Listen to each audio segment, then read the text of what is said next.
Bonjour à tous, bonjour à vous mes chers amis, bonjour aux gens dans le chat.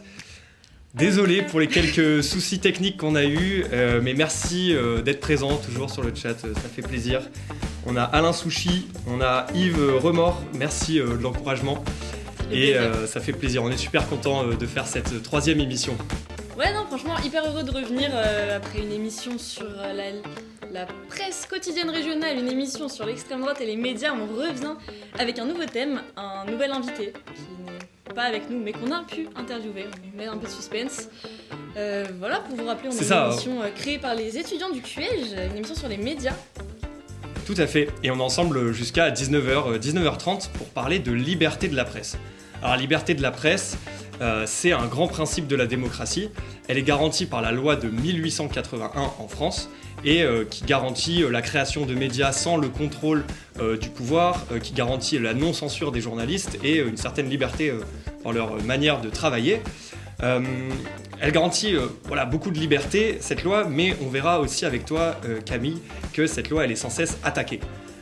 Ça, c'est pour la situation en France, mais on va pas parler que de la France aujourd'hui, on va faire un petit tour du monde de la liberté de la presse, parce que pour nous, c'est un combat qui se mène dans tous les pays, parce que tous les journalistes du monde devraient avoir la possibilité de travailler de manière libre, et c'est de cette manière, c'est pour ça qu'on va faire un petit tour du monde.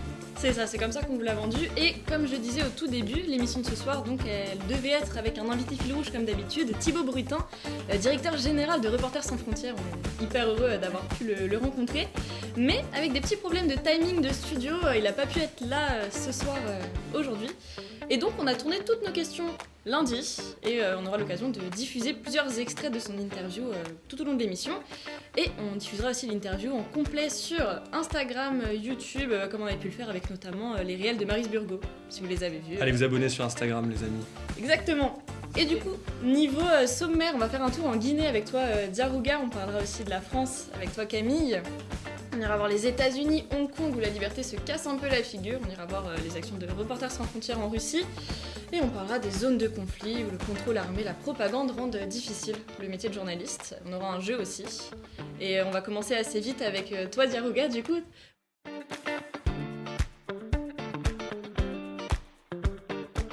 On est hyper heureux de te voir, ça va ? Bonsoir, plaisir également, ça va beaucoup, surtout concernant le thème de la liberté de la presse, ça fait plaisir. On a quelques questions pour toi. Toi, tu es originaire de Guinée et tu as travaillé là-bas dans plusieurs médias. La Guinée, c'est un pays où la liberté de la presse a connu quelques remous ces dernières années. Est-ce que tu peux nous parler un peu de la situation actuelle ? Alors, il faut d'abord dire que la situation politique, il y a eu un changement de régime depuis septembre 2021. Il y a eu un colonel d'une unité spéciale dans l'armée qui a fait un coup d'État, déposant un monsieur qui a été démocratiquement élu, mais qui, après 2 ans, après 2 mandats, a brigué un 3e mandat. Et puis lui, il était en train d'exercer son 3e mandat, donc il y a eu ce coup d'État-là. Et donc c'est après ce coup d'État-là qu'il y a eu des remous concernant la liberté de la presse. Ça a commencé d'abord avec l'interdiction des manifestations politiques, et vu que les acteurs sociopolitiques qui voulaient le retour à l'ordre constitutionnel, c'est-à-dire non des militaires au pouvoir mais des civils, on a interdit les manifestations politiques, et vu qu'on a interdit les manifestations politiques, là il ne restait que les médias, les médias pour pouvoir donner l'écho à la campagne ou bien à la contestation des acteurs sociopolitiques.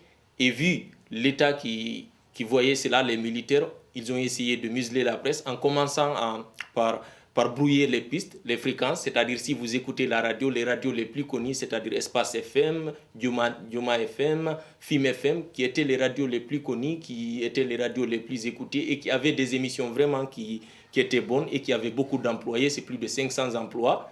Ça a commencé par les brouillages des fréquences, après ça, il y a eu la suspension de leur télévision parce que ce sont des radios aussi qui ont des télévisions. Il y a Espace TV, il y a Dioma TV, il y a FIM. FIM, c'était plutôt des plateformes digitales. Ils n'avaient pas encore créé leur télévision. Et donc, ça a continué. Il y a eu la suspension de leur chaîne au niveau des canaux là où ils étaient diffusés, c'est-à-dire les bouquets Canal Plus Afrique, là où ils étaient beaucoup plus diffusés. Et par après, vu qu'ils ont vu que la presse continuait de se battre et à travers leurs canaux digitaux et tout, ils ont tout simplement ils ont tout simplement retiré leurs agréments. C'était le 21 mai 2024. Et toi, tu as bossé aussi dans des médias en Guinée. Tu as bossé pour qui? Et est-ce qu'au sein de ces médias-là, tu as vu une évolution dans ta manière de travailler? Oui, carrément. Moi, j'ai travaillé principalement pour des sites d'information en ligne et des télévisions. J'ai travaillé au fait pour les deux.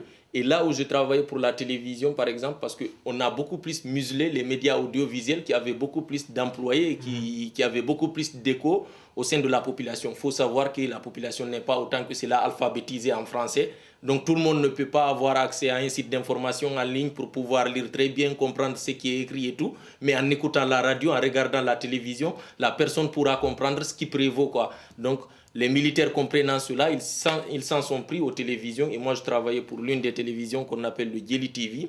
Et c'était l'une des télévisions qui restait après avoir vu les autres télévisions s'être retiré leurs agréments de façon frauduleuse ou bien de façon, disons, illicite. Parce que ce n'est pas la haute autorité de la communication qui fait d'office d'organe de régulation des médias comme l'ARCOM ici en France qui a retiré les agréments. C'est plutôt le ministère de l'Information et de la Communication qui a retiré l'agrément, quoi.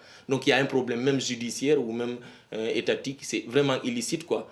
Après, moi, j'ai vu une évolution parce que à partir de là, le PDG ou bien le directeur général ne pouvait plus aller beaucoup sur les questions en disant, bah écoute, on a vu les personnes qui sont plus que nous ont été tout simplement supprimés, leurs employés ont été envoyés au chômage. Donc si nous aussi on ne fait pas attention, il faudrait qu'on comprenne. Et c'est ce qui a finalement prévalu, quoi. Parce que moi, 2 mois avant que je ne quitte la Guinée, on est venu un soir comme ça, le PDG est venu avec le directeur général pour nous annoncer que la télévision a été rachetée. Le directeur général nous disant que lui, personnellement, il ne connaît pas qui l'a racheté. Après, moi, j'ai entendu des remous, des rumeurs que je ne pouvais vérifier en disant que c'est quelqu'un qui est haut placé, proche du gouvernement ou bien proche en tout cas des militaires qui a racheté le média en tant que tel. Ok, et donc pour les médias locaux, comme tu le dis, c'est hyper compliqué, il n'y en a quasiment plus pour tout ce qui est radio, télévision. Et est-ce que les médias internationaux arrivent à venir travailler en Guinée ? Oui, les médias internationaux arrivent à travailler en Guinée. Pourquoi ? Parce que en fait, c'est l'un des pays qui est en transition en Afrique de l'Ouest. Il y a beaucoup de pays actuellement qui ont été pris dont les pouvoirs ou bien les régimes ont été pris par les militaires dans les casernes, qui ont fait des coups d'État. Et la Guinée reste quand même le pays qui continue de discuter avec les pays occidentaux, quoi. Donc, au fait de cela, il laisse quand même les médias internationaux, RFI, France 24, TV5 Monde, BBC et autres, pouvoir exercer. Il y a des journalistes qui partent également pour pouvoir exister. Et du coup, les militaires font les yeux doux à l'extérieur, quoi, sans pour autant montrer cela au niveau de la presse locale, parce que la presse locale, c'est plus de 500 emplois qui sont partis en fumée. D'accord. Comme ça, quoi. Ok, et dans d'autres pays du Sahel, c'est pas exactement la même chose, c'est ça ? C'est même pire parce que là, vous posiez la question concernant la Guinée, est-ce que les médias internationaux arrivent à exercer là-bas ? Par exemple, dans les autres pays, non seulement les médias nationaux n'arrivent pas à exercer, mais par exemple, pour le Mali, le Burkina Faso, le Niger, qui ont subi également des coups d'État militaires, qui ont renversé des présidents démocratiquement élus depuis 2020, disons, il n'y a plus de médias internationaux principalement. La plupart des médias ont été suspendus. La BBC a été suspendue à maintes reprises pendant 6 mois, pendant 7 mois. TV5 Monde de la même manière. RFI et France 24, c'est totalement banni. Non mais je te le dis, c'est totalement banni. On ne peut plus les écouter si ce n'est pas à travers ondes courtes pour RFI. Et si c'est pour France 24, si ce n'est pas à travers VPN et quelque chose pareil. Donc on les a totalement enlevés. Et deuxièmement, au niveau par exemple de ces pays-là, les pays du Sahel, c'est un peu compliqué pour les journalistes locaux, quoi. Parce que de plus en plus, il y a une atteinte à la liberté d'expression, à la liberté de la presse, s'il faut le dire ainsi, parce que les médias, on part jusqu'à instituer des règles, des nouvelles règles, disant que nous voulons maintenant un traitement patriotique de l'information. Je ne sais pas si vous imaginez quoi, c'est-à-dire... oui, c'est un contrôle politique. Exactement, c'est que si vous voulez parler de quelque chose, il faudrait choisir ce que vous devez dire, quoi, pour pouvoir être en règle avec nous ou bien avec ce que nous disons, quoi. Et en plus de cela, moi je voudrais juste vous donner l'exemple du Burkina Faso, qui est le pays que Ibrahima Traoré a pris depuis 2022, je le crois bien septembre 2022, si je ne dis pas de bêtises. Par exemple, rien que la semaine dernière, le président de l'association des journalistes du Burkina, Gézouma Sanogo, ainsi que son vice-président Boukari Ouaba, ont été tout simplement enlevés ils ont été tout simplement enlevés. Ce sont des personnes qui sont venues, qui disant s'identifier des renseignements militaires, qui sont venus les prendre et puis ils sont envoyés dans une destination inconnue. Juste après, on a dissous l'association, c'est-à-dire l'association des journalistes du Burkina Faso, on les a dissous. Mais même auparavant, c'est-à-dire 9 mois plus tôt, c'était un autre journaliste, le directeur de publication du journal L'Événement, qui est au fait comparé à Mediapart en France, parce que c'était le journal le plus poignant et puis qui faisait beaucoup d'enquêtes. Le journal, oui, non mais indépendant, bien évidemment. Et le journaliste faisait beaucoup d'enquêtes. Il a obtenu beaucoup de prix, non seulement internationaux, mais également nationaux, qui faisait des enquêtes et qui a été enlevé tout simplement. Il a été enlevé et cela a passé pendant des mois. On n'avait pas connu, même sa famille ne connaissait pas là où il est. Et après, c'est le ministère de la Justice, vous imaginez, du Burkina Faso, qui dit, écoute, il a été réquisitionné pour pouvoir combattre au front. Parce que vous savez que ces pays-là, ils sont au combat contre les djihadistes qui sévissent dans la région du Sahel, au Mali, au Burkina Faso, au Niger. Et comme ça, on enlève un journaliste pour pouvoir l'envoyer quelque part sans pour autant qu'on le sache, quoi. Bah écoute, merci beaucoup Diarouga. Hyper intéressant. Merci pour ton témoignage et ton analyse. Et il y a Nortalis dans le chat qui dit que tu as beaucoup de charisme. Donc, merci à lui. Merci à lui. C'est invraisemblable, il dit. Merci à lui. Et d'ailleurs, petit disclaimer, avant de continuer avec la suite de l'émission, il y a peut-être des petits soucis de réseau. On a peut-être des petites galères dans le studio, donc si jamais ça frise un peu, c'est normal. Voilà, petit disclaimer. Et du coup, merci beaucoup Diarouga, je sais que tu dois y aller, on va pas plus trop longtemps. Y aller. Merci beaucoup. Merci beaucoup, c'était super et sûrement à une prochaine fois. Alors. Prochaine fois, bien entendu. Ciao. Et on va passer tout de suite, on va revenir en France maintenant avec toi Camille. En 2024, la France est placée 21e sur 180 selon l'ONG Reporters sans frontières. Ce classement-là, il est en place depuis 2002 et c'est devenu une référence parce qu'il prend en compte énormément de paramètres pour mesurer justement la liberté qu'ont les journalistes selon les pays. Et grâce à ta chronique, on va expliquer comment ce classement il est fait avec l'exemple de la France. Exactement. Déjà, pour simplement comprendre en fait, cette place, il faut se pencher en fait, dans les 5 critères qui fait ce classement finalement. Donc on a le critère économique, politique, social, législatif et sécuritaire. Et donc chaque pays est noté sur une échelle de 0 à 100 pour chacun de ces critères. Plus le score est élevé, plus la situation est favorable à la liberté de la presse. Mais donc, comme on a pu voir après en Guinée, c'est pas la même situation. En France, on a pas beaucoup plus de liberté, mais pour autant, ça ne garantit pas justement qu'on puisse avoir un score assez élevé, puisque 21e, on se dirait que c'est quand même assez cordial, mais c'est pas top quand on se dit que c'est la France. Justement, du coup, au contraire, ce genre de classement, ça nous permet de nous rester vigilants face à ça, qu'en fait, à tout moment, on peut reculer en termes de liberté de la presse. Et donc, en France, par exemple, il faut quand même rappeler qu'on a eu une dégradation significative de sa position dans le passé, puisque en 2016, elle était classée 45e. Donc, en fait, là, en l'espace de 9 ans, on a réussi à récupérer quand même plus de 20 places, qui est quand même assez énorme. Mais cette place qu'il y a eu en 2016, elle s'explique notamment parce qu'il y a eu les attentats contre Charlie Hebdo. Donc, ça, c'est le critère notamment sécuritaire et législatif un peu pour la France qui a impacté, qui a fait en sorte que ce soit 45e. Et concrètement, c'est quoi les facteurs qui expliquent que la France n'est pas dans le top du classement en matière de liberté de la presse ?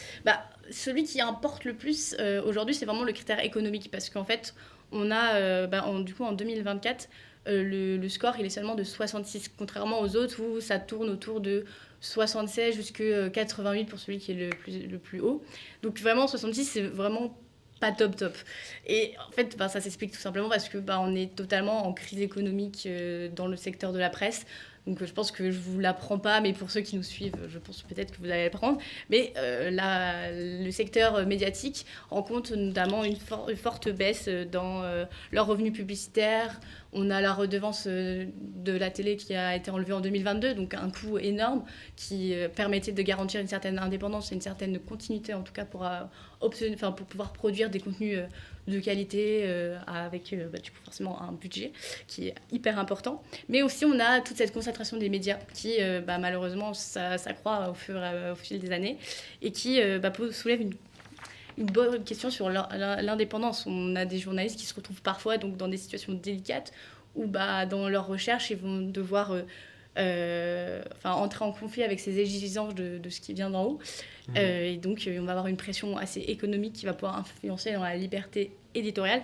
Et c'est notamment le cas, du coup, en juin 2023, avec le journal La Provence, qui, après une publication d'une une sur la venue du président de la République, du coup, Emmanuel Macron, à Marseille, dans le cadre de l'opération Place Net Publique, et cette une a fait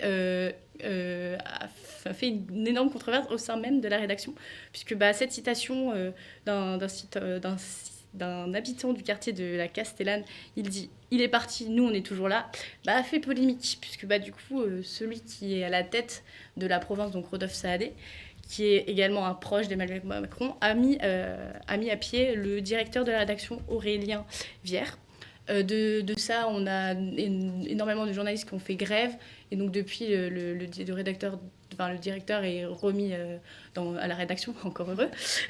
Mais du coup, cet exemple-là, ça montre qu'il y a une pression économique qui s'ajoute à un climat politique, puisque dans le cas de CNews, on s'autorise parfois des passe-droits dans leur manière de tourner les informations, et c'est notamment ce que Thibaut Brutin nous explique tout de suite.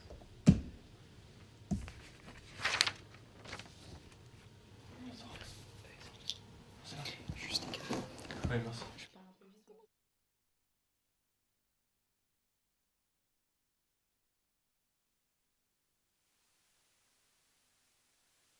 Dans le chat, il y a une petite question.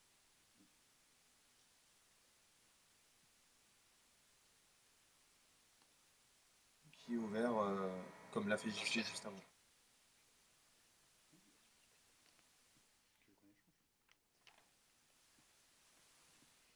Comme l'a fait Giffier.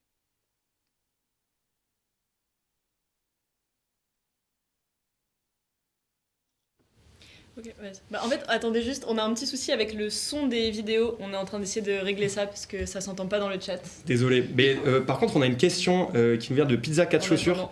On se demande bien qui c'est. Elle se demande, parce que tu as dit, en 2015, en France, il y a eu les attentats de Charlie Hebdo, terribles, et elle se demandait en quoi ça a impacté la liberté de la presse. En soi, l'attentat en lui-même est contre la liberté de la presse, puisque attaquer un journal en lui-même, ça prouve qu'on a un manque de sécurité dans le pays contre nos propres journalistes, puisqu'ils ne sont pas en sécurité en fait, dans leur propre pays. Ouais, et donc ça, ce genre d'événement hyper important dans le classement, mais surtout même pour nous, puisque ça prouve qu'à tout moment, Charlie Hebdo, c'est quand même... un grand média, c'est pas un média indépendant qu'on connaît pas trop. Donc ça prouve que quiconque en fait peut être touché et pouvoir l'attaque de Charlie Hebdo montre justement un climat qui a été... Ouais, c'est ça. Parce que quand on dit liberté de la presse, on pense toujours aux lois, aux dirigeants, etc. Mais est aussi pris en compte la sécurité des journalistes dans une manifestation, par exemple. Pendant les Gilets jaunes, on a vu que tu as des journalistes de BFM qui ont été attaqués par des manifestants. Ou, comme tu dis, là, dans le cas d'un attentat terroriste, ça joue énormément sur la liberté de la presse et dans le classement, quoi. Ouais, c'est donc, ça. C'est pour ça qu'ils ont mis un critère spécial dessus, parce que c'est hyper important. Quand Diarouga parle par rapport à la Guinée, il explique quand même qu'il y a une sorte de pression auprès du coup de l'indépendance avec ce qui est en haut, qui ont voulu enlever les médias de télé ou autres. C'est un peu... malheureusement, ce n'est pas que dans des pays qu'on pourrait imaginer, mais même en France, on peut avoir ce genre de choses. Tout à fait. Tout à fait. Et on nous dit en régie qu'on peut essayer de retenter l'expérience avec Thibaut Brutin. Pour rappel, c'est sur le thème de CNews. Exactement. CNews est un problème en France parce que cette chaîne, aujourd'hui, opère très largement un contournement de la loi. La loi, elle prévoit quoi? Elle prévoit de l'honnêteté. Quand on présente les avortements comme étant des causes de mortalité sur les antennes, je crois qu'en termes d'honnêteté, on fait rarement pire. En termes de pluralisme, la loi est très claire aussi.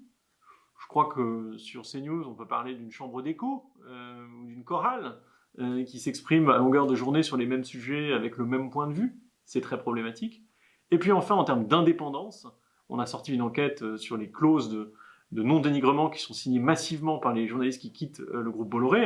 Ça nous empêche de savoir ce qu'il s'y passe réellement Mais il y a fort à parier, et Mediapart a révélé des consignes qui sont passées dans les rédactions, dans les boucles numériques, qu'il y a évidemment un intérêt de l'actionnaire, alors intérêt économique mais aussi politique, qui trouve un chemin vers l'antenne. Donc oui, le groupe CNews, le groupe Bolloré et la chaîne CNews sont, de notre point de vue, assez problématiques pour les enjeux de journalisme. On peut reprendre du coup le fil de notre chronique, c'est génial, ça marche, ça fait plaisir. Exactement. Et donc concrètement, le cas de CNews, c'est parce qu'ils arrivent à contourner la loi de 86 ou plutôt est-ce qu'ils contournent l'interprétation qui est faite par l'Arcom? C'est un peu technique, éclaire-nous. En gros, c'est un peu des deux. En réalité, c'est que déjà tout simplement, en termes de pourcent, de score, on a donc pour le score du coup législatif en 2024, on a 78,18. Mais en 2023, il était plus élevé, à 81,56. Donc on voit qu'on a un léger décalage et une bonne baisse même sur ça, et que ça s'explique notamment par ces détournements en fait de la loi, notamment avec l'Arcom qui justement en fait s'autorise de réguler à sa manière, puisque cette autorité du coup de régulation, elle impose une égalité de parole lorsqu'il s'agit d'inviter un politicien, mais cela ne rentre pas en compte lorsque ce soit des chroniqueurs, des invités, et c'est justement ce que CNews s'amuse un peu à faire et qui en fait finalement sont dans les règles selon l'Arcom, mais pas dans la loi, puisque la loi de 86, elle stipule justement qu'un média doit garantir la diversité des opinions. Donc en fait, c'est pas que pour les politiciens, ça serait aussi pour tout. Et c'est là où justement on a une implication imparfaite de la loi et qui profite aux médias. Mais c'est pas vraiment que sur ça que, par exemple, ça explique qu'on a une baisse dans l'indicateur. On a également le fait qu'il y a eu un gros débat autour de la loi de la sécurité globale. Donc je sais pas trop si vous en avez entendu parler. Ouais, plus ou moins. Ouais, plus ou moins. En fait, c'est considéré totalement comme une menace contre la liberté la liberté pour les journalistes, puisque en fait ça bloque totalement dans la couverture notamment de manifestations, en tout cas d'événements assez publics, puisque l'article 24 interdisait la diffusion d'images et vidéos de policiers dans des situations nuisant à leur sécurité. Donc concrètement, on ne pourrait même pas faire prendre une photo ou une vidéo d'un policier lors d'une manifestation, parce que c'est contre cet article, sauf que le droit de la presse stipule qu'on a le droit de prendre en photo quelqu'un dans un espace public. Mmh. Donc pourquoi encore contourner cette loi? Donc ça montre que justement on a une baisse dans la loi même de notre liberté de la presse. Ouais, et ça c'est quelque chose dont on voulait parler aussi, c'est l'affaire Ariane Lavrieux, qui illustre une violation flagrante du secret des sources, qui est un droit fondamental dans le cadre de la liberté de la presse. Juste pour rappeler rapidement, elle est journaliste pour Disclose, c'est un média indépendant d'investigation, et en 2021, elle a révélé, grâce à des documents classés secret défense, et c'est ça le problème, on va y revenir, elle a montré que certaines armes et certains matériels militaires français étaient vendus à l'Égypte au nom de la lutte contre le terrorisme, mais qu'en fait c'était utilisé pour frapper des contrebandiers, donc c'est des civils, c'est ça qui pose problème. Elle, la journaliste, elle a été arrêtée, son ordinateur a été perquisitionné, elle a été placée en garde à vue pendant quasi 2 jours, je crois. Et donc, ok, on peut peut-être comprendre qu'il y a certains documents qui sont classés secret défense, voilà la raison d'État, machin, mais dans ce cas-là, ça voudrait dire qu'on n'a pas le droit d'aborder les liens, pour le coup un petit peu douteux, entre la France et l'armée égyptienne. Et donc, en ce sens-là, c'est un problème. Oui, parce qu'en fait, si on partirait du principe qu'on n'aurait pas le droit de pouvoir fouiller dans les sujets de secret défense, en fait, on pourrait parler quasiment de rien. Sauf que là, ce qui pose problème, c'est que vraiment, son ordinateur a été perquisitionné. Donc ça veut dire que le secret des sources, il a été pillé. Ouais. Alors que c'est l'un des droits fondamentaux, justement, du droit de la presse. Et ça, c'est ce qui pose problème, et c'est l'un bien des exemples qui expliquent justement pourquoi la France, elle se place seulement 21e. Aujourd'hui, donc, la France traverse une instabilité politique, économique et sociale qui fragilise du coup cette liberté de la presse. Mais bien que les journalistes parviennent quand même à regagner la confiance, et ça, c'est quand même hyper important parce que c'est aussi un des problèmes, c'est aussi un des critères qui est pris en compte dans ce classement. Donc on a, selon le dernier sondage Kantar, 69% des Français qui font confiance aux journaux télévisés d'information, 63% pour la presse quotidienne régionale, et 60% à la presse quotidienne nationale, donc ce qui est plutôt pas mal, mais il reste quand même encore de nombreux défis, notamment en ce qui concerne donc, la sécurité des journalistes sur le terrain, particulièrement lors des manifestations, comme t'expliquais, avec les gilets jaunes récemment. Quoi. Enfin, Ouais, c'est ça, les journalistes sont quand même souvent, parfois même de plus en plus la cible des manifestants, et c'est aussi à prendre en compte, bien sûr, quand on parle de liberté de la presse. Merci vraiment pour cette chronique, c'était hyper important, hyper intéressant. Et on voulait aussi dire que même s'il y a des attaques contre la liberté de la presse en France, il existe des médias indépendants auxquels on peut rendre hommage et qui sont bien, qui font un travail formidable. Des grands médias qui se battent tous les jours pour garder leur indépendance. Et je voulais savoir si toi, Camille, est-ce qu'il y a une enquête, un média, quelque chose, un journaliste que tu as envie de nous parler? Alors moi, je pense que je ferai ma propagande tout le temps, mais c'est vraiment Salomé Saké, parce que vraiment, je trouve que au-delà d'avoir des convictions, enfin des opinions qu'elle puisse avoir quelconque, quand elle fait son travail de journaliste, elle va nous montrer des faits.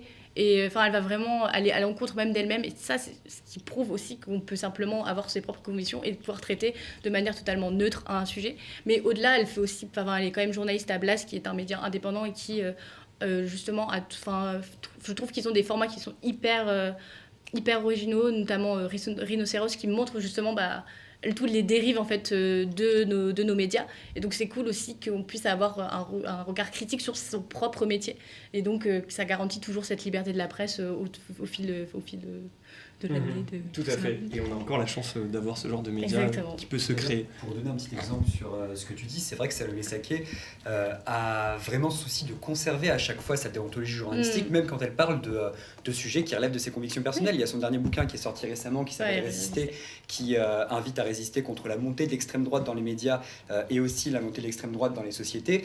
Et chacune des positions qui pourrait de prime abord paraître un peu engagée, elle le justifie. Il y a au moins un quart du bouquin qui est constitué de notes de bas de page avec des documents officiels, des sources qui sont assez fortes pour justifier son propos. Donc c'est vrai qu'elle perd jamais de vue sa méthode journalistique. Exactement, c'est pareil avec son ancien bouquin, Sois jeune et tais-toi, elle parle de la situation des jeunes, de la précarité des jeunes en général. Et à chaque fois, c'était toujours avec beaucoup de sources, de chiffres, des pourcentages, des choses que même si on peut faire le meilleur métier du monde de journaliste, on n'a pas tout le temps, on n'arrive pas tout le temps à être autant sourcé comme elle arrive à le faire, et du coup je trouve ça hyper important. Et en tout cas, suivez-la, vraiment. Bonne reco, évidemment. Et toi, Pauline, qu'est-ce que tu peux nous recommander? C'est si naturel. Récemment, j'ai adoré l'enquête sur les data brokers. Je sais pas si vous la connaissez. Qu'est-ce qui se passe?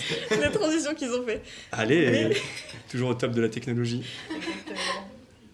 Mais du coup, les data brokers, ouais, qui concernent une fuite de données personnelles absolument énorme, auxquelles ont eu accès un consortium de médias, parmi lesquels Le Monde, donc média un peu plus traditionnel, mais qui fait quand même des enquêtes absolument magnifiques, souvent. Et en gros, ils ont réussi à montrer, à partir d'un identifiant publicitaire unique, comment on pouvait retracer une personne complètement. Ils ont réussi à retrouver, France Télévisions a réussi à retrouver une journaliste de leur rédaction à partir d'une fuite de données. C'est fou. C'est absolument impressionnant, ils ont fait un travail magnifique, n'hésitez pas à aller voir du coup. Il y a eu pareil avec Strava, est-ce que c'est la même enquête? Parce que Strava, l'application de course. Oui. Ouais, non, c'est pas la même enquête, mais ils avaient fait justement sur Strava. Il y avait eu ça aussi, ce genre d'enquête. Oui. Et toi, Mathis, ta reco? Eh ben moi, c'est un peu mainstream comme truc, mais je voulais vous parler de Cache Investigation, qui il y a 2 semaines a fait une enquête énorme, 2h30, sur la famille Mulliez, je sais pas comment on dit. Voilà, une multinationale française, pour expliquer ses pratiques qui l'ont amené à son succès, mais aussi ses parts sombres. Notamment Decathlon, qui est une entreprise du groupe, qui sous-traite à des entreprises chinoises pour tout le textile. Et il y a 2 journalistes françaises qui ont réussi à pénétrer dans une entreprise sous-traitante de Decathlon, dans une usine qui employait des enfants et des Ouïghours. Donc tout ça pour dire qu'on a quand même en France des médias qui peuvent encore faire de l'investigation. Donc c'est une chance et qu'il faut se battre tous les jours pour défendre ce genre de journalisme. Voilà, et en parlant de la Chine, ça fait quelques temps qu'ils sont là sur le plateau quand même, mais on va parler de la Chine, de ce pays, et plus précisément de Hong Kong, où l'influence chinoise est de plus en plus forte. Tom, Kim, et moi, on a un point commun, c'est qu'on a tous visité, travaillé ou étudié à Hong Kong à un moment dans notre vie. Et je ne sais pas pour toi, Kim, mais moi et Tom, on y était à une période où on était dans une période où tous les manifestants et tous les journalistes pro-démocratie qui ont manifesté en 2019 étaient jugés sous le coup d'une loi qu'on va aborder. Tom, donc, avant Hong Kong, c'était un temple de la liberté, mais c'est plus le cas, c'est ça ? Absolument. Bon, déjà, bonsoir à toutes et tous. Ce qu'on peut commencer par... Il y a la régie qui répond bonsoir. Ils sont adorables. Non, ce qu'on peut commencer par mentionner, c'est que déjà, dans l'ensemble de la Chine, la liberté de la presse n'a jamais été optimale. Le pays est régulièrement considéré comme l'un des pires en la matière, mais l'exemple de Hong Kong, comme tu le disais, Mathis, c'est particulièrement intéressant à analyser. En effet, en 2002, la région était classée 18e au classement de RSF sur la liberté de la presse. 22 ans plus tard, en 2024, le pays a dégringolé à la 135e place. Donc 11 journalistes aujourd'hui sont encore détenus à Hong Kong, selon l'association des journalistes de la région, et la pratique du métier est devenue particulièrement difficile. Kim, comment est-ce qu'on peut expliquer justement ce long déclin des libertés de la presse à Hong Kong ? Oui, pour comprendre ce qui s'est passé, il faut quand même rappeler que Hong Kong a été une colonie britannique de 1842 à 1997, date à laquelle Hong Kong est rétrocédé à la Chine. Sauf que pendant 150 ans, Hong Kong a fait son petit bout de chemin sous la domination britannique et arrive en 1997 avec un système politique, un environnement économique et un mode de vie qui sont très différents de ce qu'on peut trouver ailleurs en Chine. Donc pour que Hong Kong conserve ses spécificités, la ville devient une région administrative spéciale et un document prend effet au moment où Hong Kong réintègre la Chine. Ce document, c'est la Basic Law, ou loi fondamentale, sorte de constitution hongkongaise, qui garantit à la ville une certaine marge d'autonomie par rapport à Pékin. En gros, ils autorisent Hong Kong à conserver un système libéral après sa réintégration à la mère patrie. C'est le fameux, du coup, un pays, deux systèmes qui doit rester en place pendant 50 ans à partir de 1997. Exactement, Pauline. Et en plus de la garantie que le système capitaliste va pouvoir se maintenir, les Hongkongais vont pouvoir bénéficier de libertés civiles plus étendues que dans le reste du pays. Dans le cas qui nous intéresse, la liberté de la presse et la liberté de publication sont garanties par l'article 27 de la loi fondamentale hongkongaise. Mais dans les 20 ans qui suivent la rétrocession, les journalistes voient les pressions s'accumuler, ce qui explique la dégringolade dont nous parlait Tom, spectaculaire de Hong Kong dans le classement de RSF. On va pouvoir citer les agressions physiques qui visent des journalistes et des patrons de presse dans le courant des années 2010. Et puis les violences policières qui émaillent les manifestations de 2014 et de 2019 et qui vont cibler des journalistes.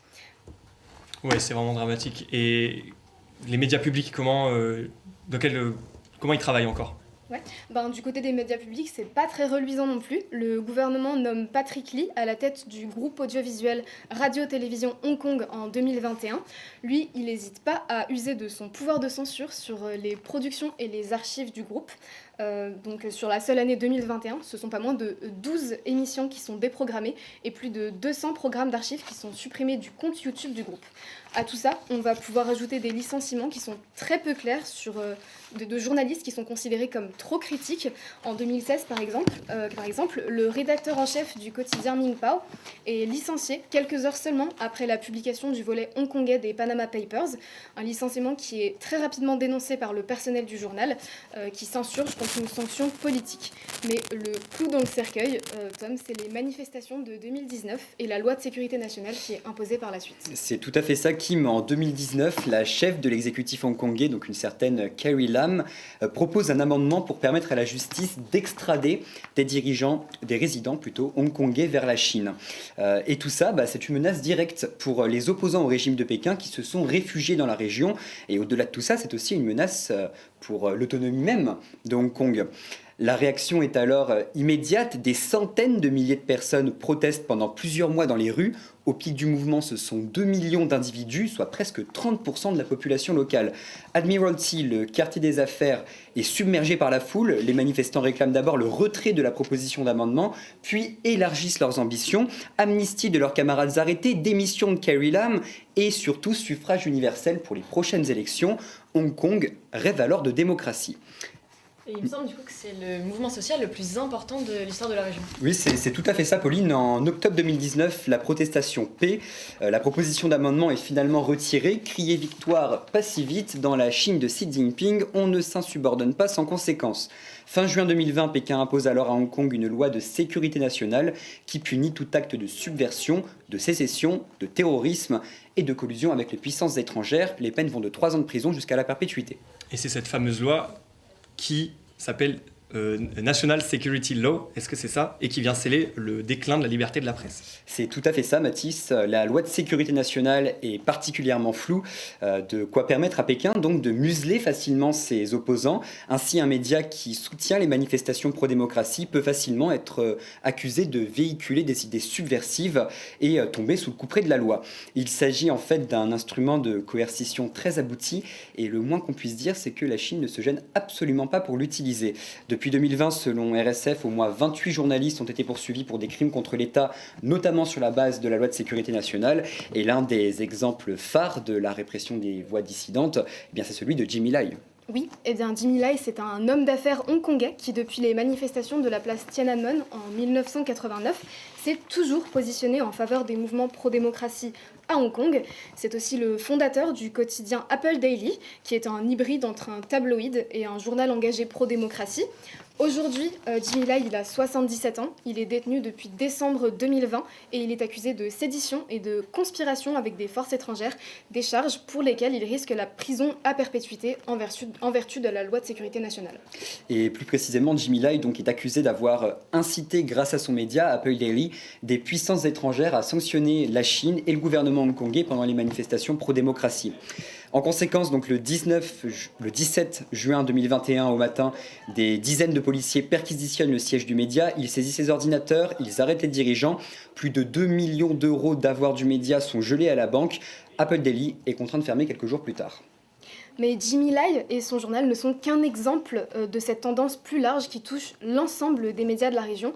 En août 2024, 2 anciens rédacteurs en chef du média Stand News, qui n'existent plus aujourd'hui, ont été jugés et condamnés à des peines de prison pour des publications séditieuses. De nombreux journalistes hongkongais se sont exilés, des journalistes étrangers ont été interdits de territoire. Bref, aujourd'hui à Hong Kong, les journalistes craignent pour l'indépendance des médias et pour leur capacité à rester critiques vis-à-vis des autorités locales comme gouvernementales chinoises. Mais pour finir, Mathis, toi, tu as pu poser des questions à un fixeur hongkongais qui a travaillé comme traducteur pour des médias pendant les manifestations de 2019. Et voilà ce qu'il nous a répondu. Ouais, c'est ça. C'est un mec que moi j'avais rencontré quand je suis allé là-bas en échange. J'avais passé 6 mois. Et lui, il a bossé beaucoup pendant les manifestations pour des médias étrangers, surtout anglophones. Et voilà, tu l'as dit, un fixeur, c'est quelqu'un qui trouve des gens à interviewer, qui fait de la traduction, et voilà, qui organise un peu le tournage quand des journalistes viennent de l'étranger pour quelques jours, quoi.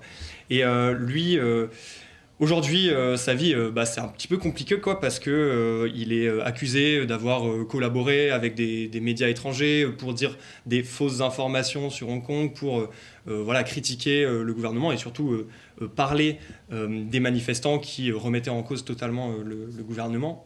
Et aujourd'hui, il nous dit qu'il fait beaucoup moins de terrain, par exemple, qui travaille sur des sujets beaucoup moins politiques et plus sur des sujets culturels, gastronomiques, des choses comme ça, quoi. Et puis lui, personnellement, il dit qu'il faut être très clair avec les lignes rouges qui sont fixées par les autorités, sur les opinions politiques. Donc il sait exactement ce qu'il faut dire, enfin ce qu'il peut dire publiquement, et il sait ce qu'il faut garder pour soi. Donc c'est quelque chose que je pense qu'on a du mal à imaginer, de simplement fermer sa bouche quand on veut parler de politique. Nous, c'est quelque chose qu'on peut faire à la machine à café, c'est pas tout le monde qui peut faire ça dans le monde entier. Il nous dit aussi qu'il pourrait aller en prison pour des opinions qu'il a exprimées notamment sur les réseaux sociaux. Et il dit aujourd'hui, je pense tout le temps au fait que je pourrais être envoyé en prison pour mes activités dans le passé. Avec la manière dont les lois sur la sédition sont tournées, il est possible d'attraper n'importe quel dissident et d'avoir des charges solides contre lui. Donc on se rend compte de la difficulté que c'est de travailler pour des journalistes autre part qu'en France. Alors que pourtant, en théorie, la loi de sécurité nationale n'est pas censée être rétroactive. Elle a été adoptée en 2020 d'ailleurs complètement de façon vicieuse, entre guillemets. C'est-à-dire que c'est Pékin qui a imposé cette loi et elle a été signée en secret par Carrie Lam. Et alors que normalement, il y a tout un processus législatif à Hong Kong pour que Hong Kong puisse mettre en place ses propres lois. Là, ça n'a pas été le cas. Et si normalement la loi de sécurité nationale ne devait pas être rétroactive, on a de nombreuses personnes qui ont été inculpées pour les manifestations de 2019 et c'est ce que semble dire justement ce fixeur-là. Oui, exactement. C'est ça. Donc voilà, c'est un peu dramatique. Merci Tom et Kim pour votre chronique qui est très très importante pour nous. Merci beaucoup. Et on va passer tout de suite du côté des États-Unis. Exactement. Comme à chaque émission, un peu, j'ai l'impression, avec toi, on part faire un tour aux États-Unis. Oui, ça fait souvent, j'aime bien. Du coup, salut Marius, on ne te présente plus dans cette émission, évidemment.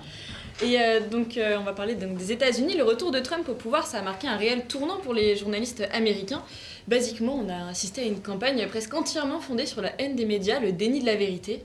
Est-ce que tu pourrais nous éclairer un peu plus sur cette campagne, sur Trump et les médias ?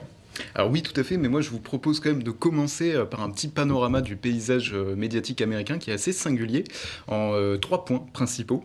Alors le premier point, c'est le contexte économique qui est particulier. Les États-Unis, c'est le pays du business et la presse est très majoritairement privée là-bas. Le marché de l'information est concurrentiel.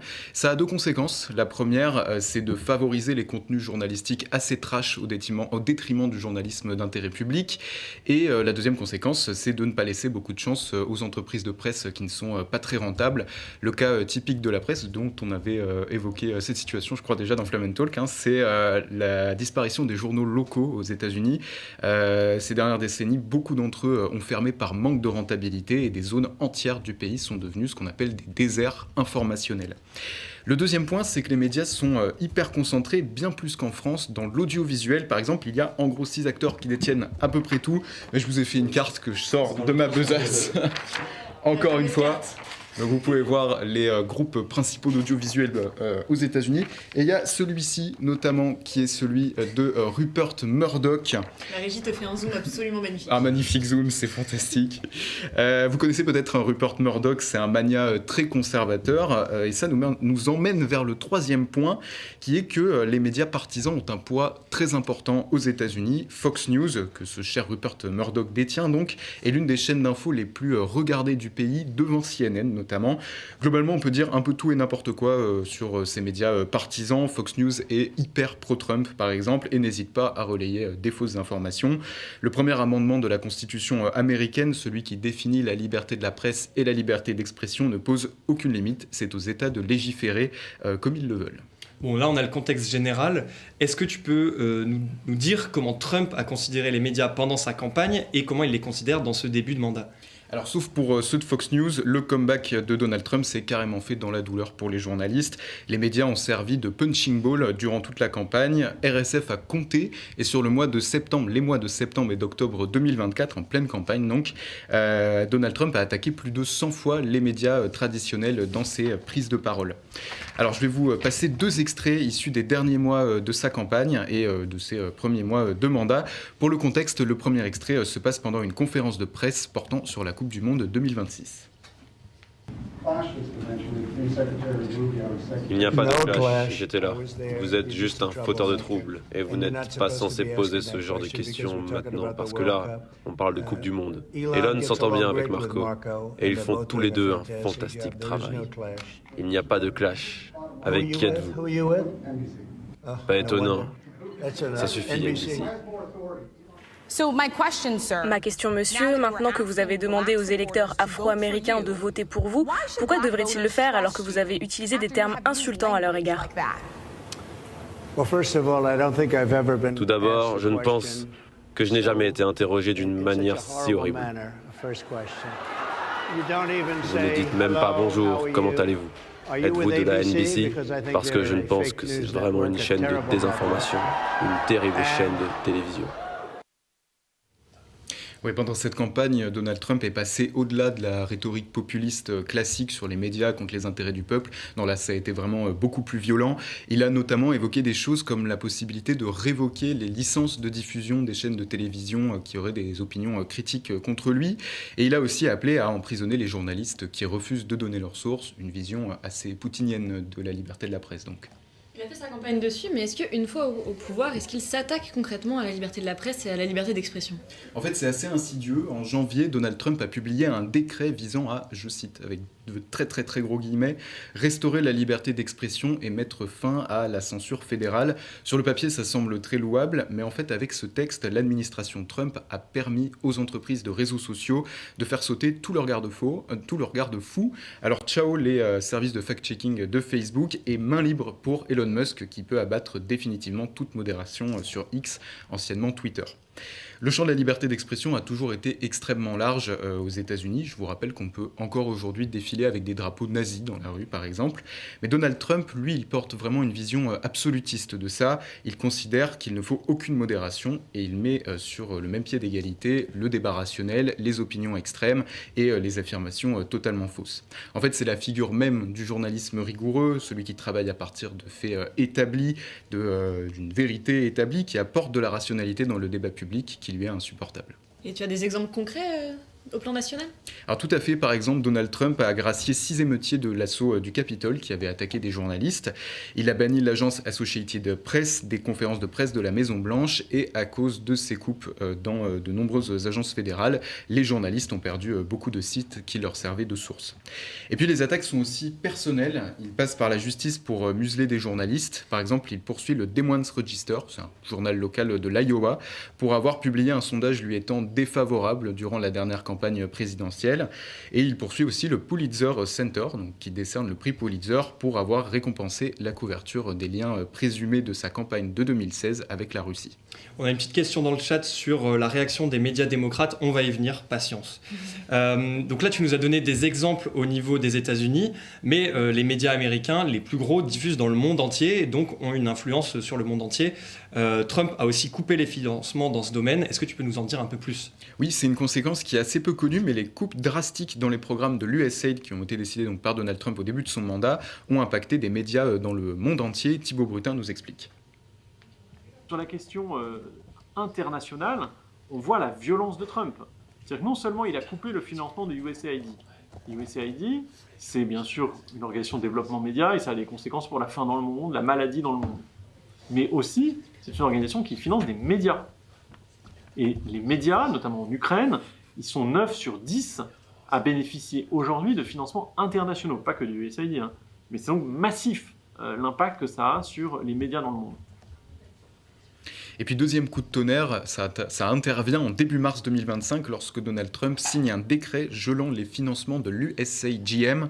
C'est l'agence qui chapeaute l'audiovisuel public américain à destination de l'étranger. Donc ça concerne des chaînes comme Radio Free Europe, Radio Free Asia ou Voice of America. Trump ne s'en cache pas, à terme il souhaite complètement les faire disparaître. Alors très grosse panique dans les rédactions évidemment, les journalistes sont mis à pied, les sites ne sont plus mis à jour et les antennes ne diffusent plus de journaux. Les 350 millions d'auditeurs et de téléspectateurs par semaine de Voice of America sont privés d'informations. Par cette décision, l'administration Trump met à terre des outils en faveur de la liberté de la presse à l'échelle internationale. Le Kremlin a été quand même jusqu'à le remercier publiquement pour cette décision. Vous imaginez le coup de poing dans le soft power américain. La liberté de la presse fait partie de l'identité américaine à l'international et l'atteinte symbolique est énorme. Et c'est une affaire qui s'est terminée devant les tribunaux grâce à des journalistes notamment. Alors l'affaire a été très vite portée en justice par des associations de protection des journalistes, notamment RSF. Il y a 4 jours, un juge fédéral a suspendu le démantèlement de l'audiovisuel extérieur des États-Unis. Thibaut Brutin. Alors on a gagné en première instance sur un acte premier. C'est-à-dire que nous disions nous disons toujours qu'il faut stopper les licenciements, il faut rétablir le financement, et il faut permettre la continuité de l'organisation. Donc là, on a gagné sur l'acte premier, qui était cette notion de stopper pour éviter que des dommages supplémentaires ne soient causés. Donc à partir de vendredi soir, il n'y aura plus de licenciement à Voice of America durant la durée du procès qui va nous opposer à l'administration Trump. Et ça, je crois que c'est important parce qu'il y a des gens qui étaient sur le point de se faire lourder, qui étaient sur le point de perdre leur statut d'employé et donc de perdre leur visa et donc de devoir repartir dans des pays, y compris des pays répressifs. Et franchement, j'ai pas envie d'être dans la peau d'un journaliste chinois qui travaille depuis 20 ans pour Voice America et qui va se retrouver expédié en République populaire de Chine. Pas du tout. Je pense que c'est quelque chose d'inhumain qu'on impose à des gens qui n'ont fait que leur travail d'informer avec un courage qui va bien au-delà de ce qu'un journaliste américain a pu connaître dans sa vie. Donc Trump ne censure pas pour l'instant ouvertement les médias, mais il instaure un climat qui entrave le travail des journalistes. Et tout à fait, et comme la majorité des médias sont privés, il ne peut pas réellement les noyauter ou les interdire, au nom de fait de la liberté d'entreprendre. Par contre, c'est vraiment le climat ambiant de haine contre les médias qu'il entretient dans sa base d'électeurs, la manière dont il rend l'administration opaque, les attaques en justice contre des journalistes qui ne sont pas de son bord. Tout ça, ce sont des éléments qui ont tendance à décourager les médias d'entrer en conflit avec l'administration Trump. Le danger le plus grave, ce n'est pas Trump, c'est l'absence de réaction des médias. C'est-à-dire que de plus en plus, on voit des médias américains, notamment des grands médias, renoncer à des poursuites contre Trump, renoncer à des procès en diffamation, renoncer à agir alors qu'ils avaient de bonnes raisons de gagner. Donc nous, on essaie de mobiliser et de fédérer aux États-Unis sur ces questions-là. Merci beaucoup vraiment pour ta chronique, c'était hyper intéressant. Et juste petit rappel de forme, la personne qu'on entend à chaque fois, c'est Thibaut Brutin, donc directeur général de Reporters sans frontières. Et c'est une interview qu'on a fait avec Flamme & Talk, donc on est assez content, même s'il aurait dû être là en studio. C'est toujours cool de le rappeler. Et vraiment cool, c'est hyper intéressant d'avoir à chaque fois un petit éclairage de ce qui se passe de l'autre côté de l'Atlantique, vu l'influence en plus qu'ont les États-Unis sur le monde médiatique, et surtout l'influence internationale qu'ils ont. Hyper intéressant, merci beaucoup. Tout à fait, merci Marius. Et maintenant, on va parler de la liberté de la presse sur les zones de conflit. Et c'était important pour nous parce que le travail des journalistes dans les guerres, déjà ça humanise le conflit. Et puis ça permet de comprendre ce qui se joue au plus proche du terrain et des soldats pour dépasser un petit peu la communication des armées qui sont maintenant dans une communication générale. Si on prend l'exemple de la Russie, d'Israël, mais aussi de l'Ukraine par exemple. Mathis, toi tu vas nous parler de ce sujet, mais avant ça, on va écouter Thibaut Brutin, le directeur de RSF. Il faut que les forces armées dans un conflit fassent démonstration d'une forme de respect de ce qui est attendu à destination des journalistes qui, je le rappelle, sont des civils. C'est des civils un peu particuliers, hein, des civils qui sont un peu acteurs en dépit du bon sens. Normalement, un civil, quand il y a un incendie, il se barre, il ne va pas voir l'incendie. Le journaliste est un personnage qui va vraiment marcher sur la tête. Enfin, pour eux, c'est assez compliqué à gérer. Il faut reconnaître que beaucoup de forces armées de pays démocratiques, mais pas que, ou s'efforcent parfois d'être respectueux de la capacité d'action des journalistes. Salut tout le monde, 56%, c'est le triste chiffre record selon RSF qui a terni l'année 2024. 56% des journalistes ont été tués en zone de conflit. Alors il ne faut cependant pas croire que les journalistes ne sont tués qu'en zone de conflit. En vérité, 6 journalistes sur 10 depuis 2018 le sont dans des pays en paix, avec des gros guillemets. Il ne faut pas non plus croire que le nombre de journalistes tués est en hausse si on regarde la photo qui devrait apparaître bientôt. Dans le graphique, on observe en fait qu'il y a eu 1800 morts depuis 2000, mais en fait il y a certains pics. Les pics, on peut les observer dans les années 2012 à 2015. Alors je crois que ce n'est pas la bonne image, mais c'est pas grave. Ces différents pics en fait correspondent aux attaques et à l'hégémonie djihadiste de Daesh à cette période-là. Et donc on observe qu'en fait vers les années 2015 et plus, et ben en fait il y a une diminution. Ce qui est alertant, et pourquoi je m'attache à parler des zones de conflit dans cette chronique, avec la deuxième photo qui devrait apparaître maintenant, c'est que depuis 2023, le nombre de journalistes visés en terrain de guerre, notamment en Ukraine et à Gaza, est en augmentation. Et il passe presque à 60%, et on voit en fait qu'il y a une inversion des chiffres, donc ce que je parlais avant, 60% avant de civils, de journalistes dans les pays en paix touchés, et maintenant c'est dans les pays en guerre. Gaza est devenue la région la plus dangereuse du monde pour les journalistes. Un tiers des journalistes tués dans l'exercice de leurs fonctions en 2024 selon RSF ont été tués à Gaza et tués par l'armée israélienne.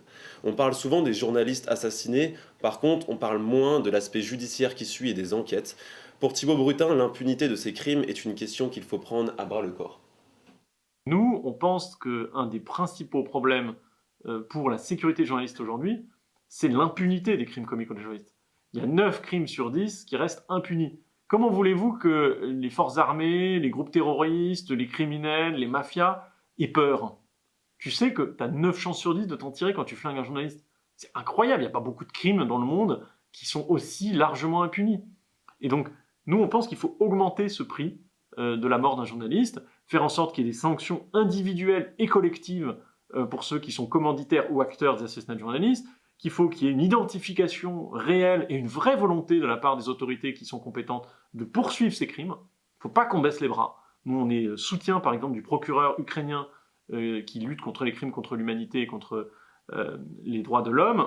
On lui fournit des preuves, on l'aide à avancer dans les enquêtes parce qu'il y a tellement à faire en Ukraine, il y a tellement de massacres de civils, d'atteintes aux droits des populations, et donc nous sommes agréés en quelque sorte auprès du procureur ukrainien. Les assassinats qui empêchent les journalistes d'exercer en zone de conflit, il y a aussi des détentions arbitraires, on en recense 550 en 2024, avec Israël qui vient de rejoindre le podium en 3e place derrière la Chine et la Birmanie. On pense aujourd'hui à Hamdan Balal, co-réalisateur du film No Other Land qui a été primé aux Oscars. Il a été attaqué le 24 mars dernier par des colons, puis arrêté par les forces de l'ordre israéliennes, on pense à lui.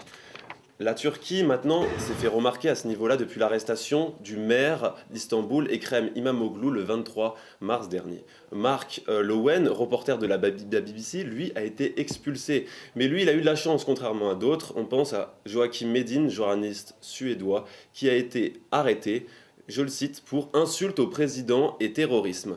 Le responsable de RSF en Turquie est concerné. C'est la première fois que je vois des professionnels des médias clairement identifiés être pris pour cible et envoyés en prison pour avoir participé à des manifestations interdites. Alors on remercie France Télévisions de nous fournir les images. Enfin, les journalistes peuvent aussi tout simplement se voir refuser des zones par l'armée qui verrouille l'information, comme à Gaza par Israël, ou alors en Ukraine aussi, comme l'explique le photojournaliste Patrick Chauvel, membre du collectif Frog of War. Alors je crois qu'on n'a pas suivi, donc je vais continuer. Les journalistes sont souvent la cible d'enlèvements ou de disparitions. Je vous invite à jeter un œil sur les rapports de RSF. Vous avez sans doute déjà entendu parler de Olivier Dubois, qui a été au Mali, et je ne vais pas revenir sur les questions d'Afrique subsaharienne qui a été évoquée avec Diarouga tout à l'heure. Mais il y a aussi la Syrie. Et la Syrie occupait une place de premier plan avec Daesh, comme je l'ai évoqué tout à l'heure. Le régime de Bachar est tombé. Mais cependant, les menaces ne sont pas effacées. Le gouvernement français a averti cette semaine les journalistes en Syrie d'un risque important d'enlèvement. Un journaliste suisse du Temps m'a raconté qu'il a eu la chance, il y a quelques jours, de tomber en panne juste quelques kilomètres après cette zone très très dangereuse. D'autres acteurs comme les Houthis au Yémen ou les gangs au Mexique sont actifs à ce niveau-là. Je rappelle que le Mexique, on n'en parle pas assez, mais est responsable de 30% des enlèvements et disparitions des journalistes. Près de 100 journalistes sont toujours portés disparus dans 34 pays, notamment donc en Amérique latine.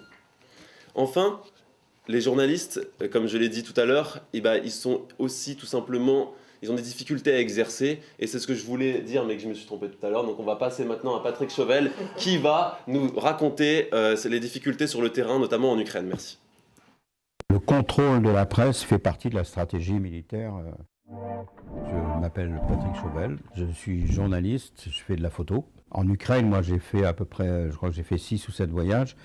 Les 3 premiers voyages, j'ai pas pu aller au combat, alors que j'avais toutes les garanties. Parce que on est victime du succès de nos pairs, les journalistes qui nous ont précédés étaient suffisamment bons pour que ça ait influencé les opinions publiques.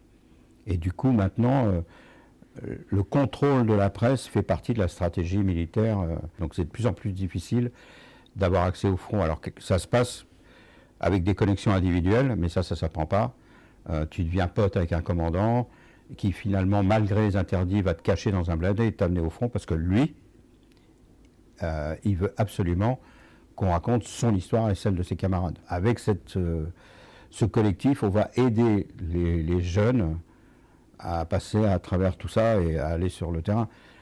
Après, ça ne changera pas le fond du truc, où d'abord c'est dangereux, Et deuxièmement, il n'y a plus d'argent dans cette branche du métier, c'est un métier sinistré. Quand on a des problèmes dans des zones de conflit, on peut toujours se plaindre aux institutions internationales, réclamer le droit international, mais en tant que journaliste, face à toutes ces violences, qu'est-ce qu'on peut faire ? Effectivement, ça ne suffit pas, alors ce qu'il faudrait, c'est beaucoup plus de formation, et c'est ce qu'on va voir avec Thibaut Brutin. Bon journaliste, c'est un journaliste vivant, déjà faut le dire, parce que la profession a créé sa légende sur ceux qui meurent, mais ce qu'il faut, c'est rester en vie. Ça passe par une culture de la protection. Heureusement, les rédactions ont fait un gros progrès là-dessus. Je pense d'ailleurs que ça devrait être enseigné dans les écoles de journalisme, d'avoir une compréhension plus juste je sais pas si vous avez déjà passé un checkpoint, par exemple, moi, ça m'est déjà arrivé, t'as des mecs avec des guns, faut savoir comment se comporter face à des gens qui ont une arme, quoi. Là, je parle même pas de situation de tir à balles réelles, je parle juste d'être en zone de guerre avec des gens qui sont fatigués, suspicieux à l'égard de la personne qui se présente sur le checkpoint, etc. Donc c'est pour ça qu'il y a une culture d'indépendance à créer, avec des réflexes, de la formation, de l'équipement, mais l'équipement ça fait pas tout, des gilets pare-balles, des casques, avoir aussi des réflexes de survie, et ça, nous on contribue à toute cette dynamique-là. Aujourd'hui, sans formation spécifique, les journalistes peuvent de moins en moins aller sur le terrain, notamment parce que les contrats avec les assurances pèsent lourd pour les médias. L'époque de la fleur au fusil est donc révolue, à l'instar des années 70 et du photojournaliste que vous avez vu tout à l'heure, Patrick Chauvel, qui lui était parti à 19 ans à la guerre du Vietnam, suivant une équipe d'élite de soldats américains avec pour seule protection son appareil photo. Aujourd'hui, des assurances sont mises en place pour les journalistes s'ils ont des problèmes à l'étranger, comme je l'ai dit, mais on n'apprend pas forcément tout à l'école, comment se protéger par exemple d'une fusillade. Donc on va prendre cet exemple-là, et j'ai une question pour vous trois. Selon vous, si maintenant quelqu'un arrive avec une arme et tente de vous tirer dessus, il y a une voiture, comment vous vous protégez avec la voiture ? On se met derrière ?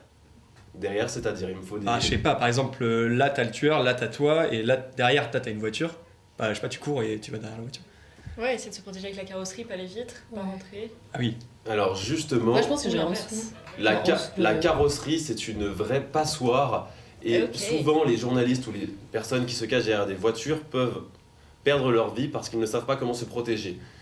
Patrick Chauvel m'avait expliqué il y a quelques années, quand je l'ai rencontré à Bayeux, en Normandie, il m'avait expliqué que justement, il faut se cacher derrière le moteur de la voiture qui est le seul élément qui pourrait arrêter des balles de gros calibre. Les journalistes sont donc de mieux en mieux préparés pour les terrains en conflit. Le nerf de la guerre, par contre, reste l'argent, car ces formations, elles coûtent cher, très cher. Pour les plus grandes formations proposées notamment par France Média Monde, avec RFI, France 24, c'est 6 jours, mais 6 jours pour 5 000 €. Un gros budget inaccessible pour les reporters indépendants qui ne peuvent pas déjà se payer eux-mêmes souvent. C'est pourquoi des mouvements se créent comme Frog of War et Patrick Chauvel, que vous avez vu tout à l'heure, je crois que vous avez compris que je l'apprécie un petit peu. Ils proposent aujourd'hui des mécaniques de solidarité avec des fonds communs et des conseils aux novices. Je finirai cette chronique par un dernier chiffre promis. 10 journalistes nous ont déjà quittés malheureusement depuis 2025. Alors, une grande pensée à toutes ces femmes et hommes qui donnent leur vie pour l'information et ainsi qu'à leurs familles. Merci beaucoup Mathis pour ta chronique et peut-être qu'on va aussi donner des recommandations à ceux qui nous regardent. Pauline, je crois que toi, il y a un livre en particulier qui te... Il y a un livre qui m'a bouleversée en parlant de ce sujet-là, de journaliste reporter de guerre, c'est Une femme sur le front de Martine Laroche-Joubert, un livre absolument magnifique qui retrace toute sa carrière, toute sa vie en tant que journaliste sur le front, journaliste femme en plus, mais... ça parle vraiment d'un parcours d'une femme reporter de guerre et on retrouve beaucoup des choses que tu as dit, la mise en danger, les risques qu'ils prennent et l'amour de l'information qu'ils ont. Et c'est absolument à lire si vous avez l'occasion. Pardon, tu voulais dire... Non, je voulais demander à Mathis s'il avait une reco. Est-ce que tu vas nous parler de Patrick Chauvel, par exemple ? Eh bien, spoiler alert, oui. Je me suis dit que voilà, c'était l'occasion de bien finir avec lui. Et donc, Patrick Chauvel a écrit un livre en 2005 qui s'appelle Sky. Sky, c'est qui ? C'est un Apache américain qu'il a rencontré au Vietnam et qui a changé sa vie. Qui vraiment, c'était dans ses premières expériences de journaliste. Et il est parti au front avec lui dans des conditions, comme je l'ai dit, un petit peu à la Tintin, un petit peu à la fleur au fusil, mais qui lui ont permis de vraiment aller jusqu'au bout. Donc c'est un petit peu romancé, mais c'est aussi un peu autobiographique. C'est très poignant, très prenant. On sent l'énergie de Patrick Chauvel et la rage qu'il a dans son approche justement du journalisme. Vraiment, merci beaucoup pour cette chronique. Et évidemment, je vous recommande à tous nos viewers les réels qu'on a postés sur Instagram avec Maryse Burgot. Abonnez-vous sur Instagram et venez voir les témoignages qu'elle a fait. C'est, encore une fois, absolument incroyable comme façon de faire ce métier-là. Vraiment, merci Mathis. Et on va partir sur un autre terrain avec toi, Zoé. Salut. Salut. Qui a spawn sur le plateau, Ouais, on a fait rire certains. Je suis téléportée, je suis Certaines. Certaines, ouais. Ah, je me manque Isaac Chaussure, par exemple. Bah, pour ne citer qu'elle. Mais on va parler d'un autre terrain réputé compliqué pour les journalistes. Et c'est pas une nouveauté. Tu vas nous parler de la Russie. Donc, arrestation de journalistes, pression, menaces. On va faire un point sur la situation des journalistes en Russie. Ouais, exactement. Et je vais commencer par introduire avec une citation. Tout journaliste russe a 3 choix possibles. Rester en Russie et aller en prison et ne plus pouvoir rien faire. Rester, se taire et s'abstenir de toute initiative. Ou alors quitter la Russie et entreprendre quelque chose. Cette déclaration, elle vient de Roman Hanin, le cofondateur et rédacteur en chef d'History. C'est un site d'investigation russe qui a été contraint de se déplacer en Lituanie ces dernières années à cause de la pression du gouvernement. Roman Hanin est actuellement visé par un mandat d'arrêt pour diffusion de fausses informations déposé par le Kremlin en 2024. Ça donne un peu l'ambiance. Donc je pense pas apprendre quoi que ce soit à quelqu'un actuellement si je dis que la liberté de la presse, dans la Russie de Poutine en tout cas, clairement c'est pas trop ça. Mais on va quand même rappeler un peu les bases. Est-ce que déjà, vous avez un peu une idée, vous, sur le plateau de... C'est quoi le classement de la Russie selon RSF ? Il y a 180 pays. Ouais. 120 ? J'aurais dit après 160. Ok. Mathis ? Pareil, on a 150. Bah, c'est 162, donc vous étiez pas très loin. Et donc c'est pas trop mal. Enfin, c'est pas trop mal. T'as bien révisé, Mathis. Ouais. C'est bien révisé, ouais. Et à cette place, donc il n'y a pas la liberté de la presse, pardon. Et concrètement, ça ressemble à quoi de travailler en Russie quand tu es journaliste ? Alors, selon RSF, qui va être notre source principale pour discuter de quoi ça ressemble concrètement de notre métier à l'échelle de la Russie. Donc, selon RSF, la Russie, c'est un univers médiatique globalement contrôlé par l'État fédéral et ou soumis à l'autocensure, voire carrément à la censure. Et depuis l'invasion en Ukraine, sans surprise, ça s'est clairement pas amélioré, avec des autorités qui ont commencé à accuser des dizaines de journalistes et des médias entiers d'être des agents étrangers. Il faut comprendre par là que c'est des agents à la solde de l'Occident. Le régulateur des médias russes, le Roskomnadzor, a censuré la plupart des sites d'information indépendants et les plus populaires d'entre eux, comme History, que j'ai mentionné au début de la chronique, ou alors Medusa ou encore TV Rain, qui ont été déclarés comme organisations indésirables. Comprenez par là que toute mention ou citation de ces médias est passible de poursuites pénables, seulement ça. Un autre exemple, en 2024, le gouvernement russe aurait prévu d'investir plus de 660 millions de dollars sur 5 ans dans une infrastructure de contrôle numérique qui vise à isoler les citoyens russes de toute information indépendante. La Russie de Poutine, c'est aussi 44 journalistes qui sont actuellement incarcérés, toujours selon le baromètre de l'RSF. À noter que ce baromètre, il ne comprend pas les journalistes visés pour des motifs indépendants à leur profession, ni les journalistes avec lesquels le lien avec leur travail n'a pas été officiellement établi. Donc, globalement, RSF pense qu'on est à plus de 44 journalistes. Et quand on parle d'incarcération en Russie, il faut aussi qu'on parle de simulacres de procès, de privation de nourriture, de coups, de séances de propagande, d'humiliation, et j'en passe. On reste toujours sur une grosse ambiance là-bas. Et la Russie de Poutine, c'est aussi 41 journalistes qui ont été tués depuis qu'il est arrivé au pouvoir en 2000. Mais alors, quand on est un citoyen, comment est-ce qu'on peut s'informer librement en Russie, dans un pays où règne la propagande et la désinformation ? Et bah globalement, on essaie de se débrouiller comme on peut. Et c'est pas forcément facile. À titre d'exemple, j'ai rencontré Darina il y a quelques semaines pour un reportage. C'est une étudiante à Strasbourg qui m'a raconté un peu tout son parcours et qui est arrivée à Strasbourg, juste avant l'invasion en Ukraine. Donc elle m'a raconté que, par exemple, sa grand-mère qui accepte tout ce que Poutine lui dit à la télé. Il n'y a aucun débat. Par contre, pour ses parents, c'est beaucoup plus nuancé. Eux, ils s'informent grâce à elle qui vit à Strasbourg. Et c'est le cas, de ce qu'elle me disait, de beaucoup de Russes qui s'informent via des informations au dehors du territoire. Ou du moins, en gros, ils essayent. Mais tout ça grâce à leurs cercles sociaux, voire intrants familiaux. La communication fonctionne énormément pour faire fonctionner l'actualité et faire circuler l'information. Certains utilisent aussi Telegram, Signal ou même des VPN. En 2022, au lendemain de l'invasion russe en Ukraine, l'organisation russe Teplitsa, publié un guide numérique à destination des citoyens russes sur les bonnes pratiques à adopter dans le contexte de renforcement des contrôles de la surveillance. Donc parmi leurs recommandations, on peut citer notamment le nettoyage de sa liste de contacts pour qu'elle ne contienne que des gens de confiance, et aussi le fait de contourner autant que possible les services qui peuvent facilement transmettre leurs données sous la pression de l'État. Donc cela concerne principalement les mails et le cloud qui viennent de Russie. Donc bien que des plateformes comme Facebook ou Twitter soient régulièrement censurées en Russie, certains Russes utilisent quand même des moyens pour continuer à accéder aux réseaux sociaux occidentaux. J'avais parlé des VPN, mais il existe aussi d'autres moyens.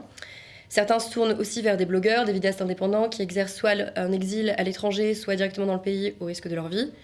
Cela passe aussi par des sites miroirs qui reproduisent à la perfection le contenu d'un site tout en changeant l'URL pour éviter le traçage du trafic.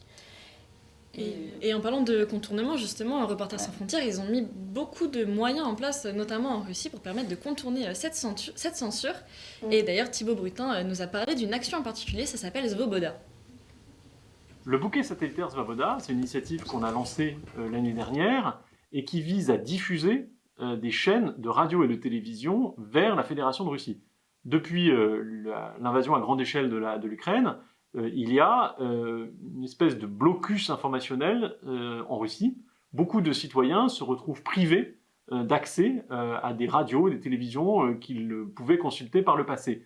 Et pour remédier à ça, on a non seulement soutenu les rédactions qui se sont implantées au sein de l'Union européenne, mais aussi on leur a donné un moyen de diffusion qui est le satellite, qui est inarrêtable. Et grâce à ça, on peut potentiellement toucher jusqu'à 4,5 millions de foyers en Fédération de Russie. Donc Thibaut Brutin le mentionnait dans son interview, en 2024, RCF a lancé un bouquet satellitaire nommé Svoboda, qui veut dire liberté en russe. Il a pour objectif donc de donner accès à des sources d'informations fiables et propose actuellement 12 chaînes de télévision indépendantes, la plupart en russe. L'idée à long terme, c'est d'élargir ce bouclier satellitaire à d'autres pays que la Russie. Mais pour l'instant, c'est la principale source. RSF estime que pour l'instant, Svoboda touche plus de 61 millions de foyers à travers l'Europe, dont 4,5 millions de Russes. À savoir que le projet est soutenu depuis l'origine par l'Union européenne et qu'il a été lancé à Bruxelles l'année dernière. Il faut aussi savoir que depuis plus de 30 ans, les russophones ont aussi la possibilité d'écouter la Radio Free Europe, ou Radio Liberté, qui est financée par les États-Unis. Donc RSF travaille en étroite collaboration avec eux, notamment avec Svoboda. Et petit spoiler, à savoir, récemment, Elon Musk, le PDG de Twitter, a récemment appelé à fermer la radio dans un tweet. Mais est-ce qu'on est vraiment encore étonné du personnage ? Donc en somme, réduire la liberté d'expression quand on est un facho, c'est un travail collectif. Mais surtout, le plus important, c'est que s'informer et aussi informer son entourage dans un pays autoritaire, c'est également un travail collectif. Et il ne faut pas l'oublier. D'où l'importance de notre métier. Bah, écoute, merci beaucoup Zoé pour ta belle chronique. conclusion. Même si ces sujets étaient un petit peu pesants pendant toute l'émission, c'est vrai que la liberté de la presse, c'est quand même quelque chose qu'il faut chérir et qui n'est pas le cas dans les autres pays.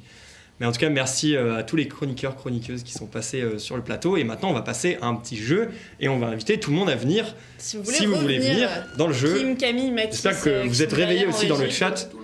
N'hésitez pas à vous rajouter, venez, passez la porte s'il y en a. Ils ont pas l'air Ils sont un peu timides, Ils étaient cachés derrière la régie. Du coup, peut-être toujours là. Donc, et pour le jeu, je pense qu'on connaît tous le juste prix. Mais là, nous, on va jouer à la juste place. Donc c'est, parce qu'on est hyper original. Originaux, pardon. Et voilà, le classement RSF, on en a parlé pendant toute l'émission. Et maintenant, on va faire ce petit jeu. On va voir si Pauline, vous l'avez un peu révisé. je te laisse commencer. Dans le chat, j'espère que vous êtes chaud. La première, facile. Qui est premier au classement RSF, le dernier?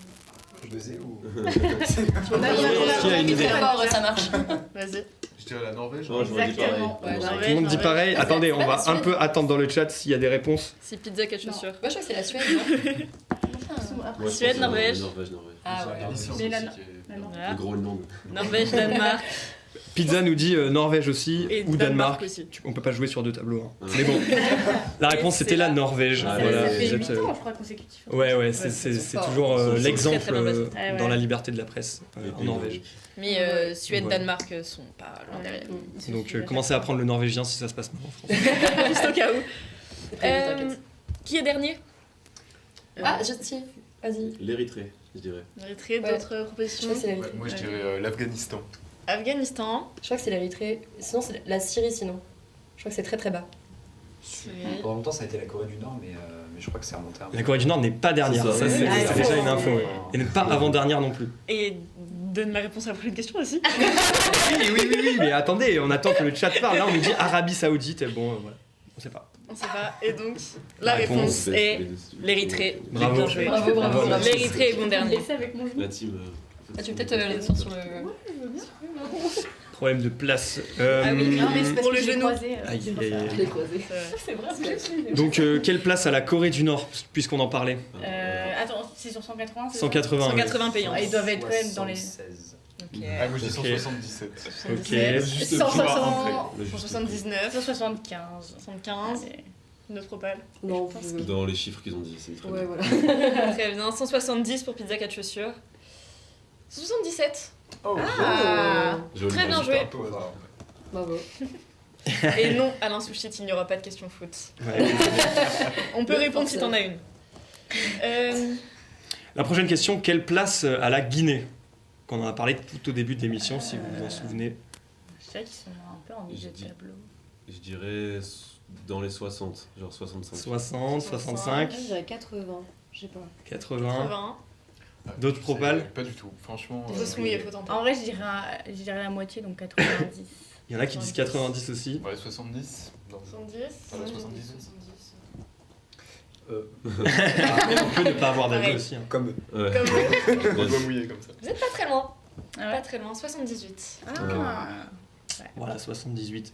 Et une dernière question, quelle est la pire place que la France a occupée depuis le début du classement qui était en 2002? 180, je pense. Il Aïe, fallait aïe. être très attentif pendant la chronique de Camille, donc ne réponds Bah, c'est ce que j'allais dire, moi j'ai la réponse. Elle a la réponse, mais ne dis pas. 34.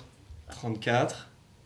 Qui dit mieux? Pendant la serviette d'eau. Moi, je dirais Est-ce que ça vous dit quelque chose Ah, ouais. Quarantaine, ouais. Quarantaine, 42 42 ou 40, 43. C'était pendant Charlie Hebdo que ça a baissé. Ah, Enfin, ok. l'année d'après. 50 pour pizza 4 chaussures.